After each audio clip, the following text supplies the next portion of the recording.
Le jeu Mini-Mémo permet à la fois de développer la capacité de mémorisation et de visualisation, mais aussi va permettre de gagner beaucoup d'habiletés dans la reconnaissance des chiffres avec toutes sortes de manières différentes d'exprimer ces chiffres-là, qu'ils soient écrits en lettres, qu'ils soient écrits en chiffres arabes ou qu'ils doivent être dénombrés. C'est toujours le même nombre ou le même chiffre qui doit être énoncé, mais la représentation diffère.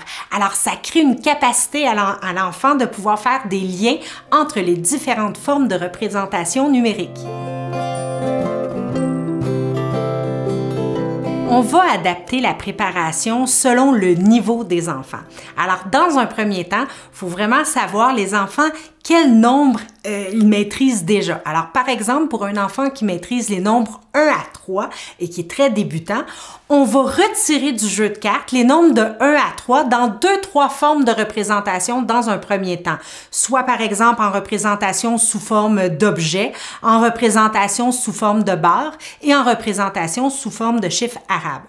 On va tout mélanger ces cartes-là ensemble et on va les déposer sur la table face cachée. Au niveau du déroulement, les joueurs vont jouer évidemment à tour de rôle. Le premier joueur va simplement retourner une première carte et nommer le chiffre correspondant à la carte.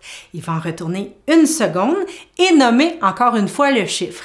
Si les deux cartes sont de même valeur numérique, il va pouvoir les conserver. Pour s'en assurer, le joueur va pouvoir faire une autocorrection en plaçant les deux cartes côte à côte et en regardant si la petite barre d'autocorrection est vis-à-vis.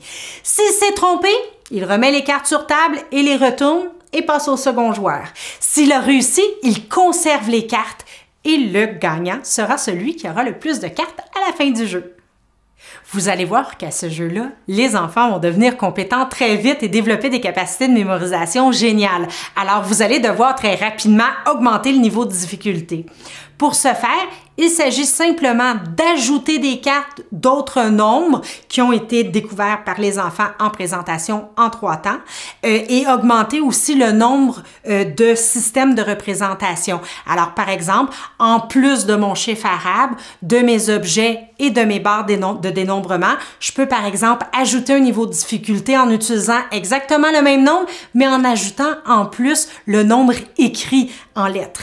Alors, on a juste à augmenter le niveau de difficulté en augmentant le nombre de cartes. C'est aussi simple que ça.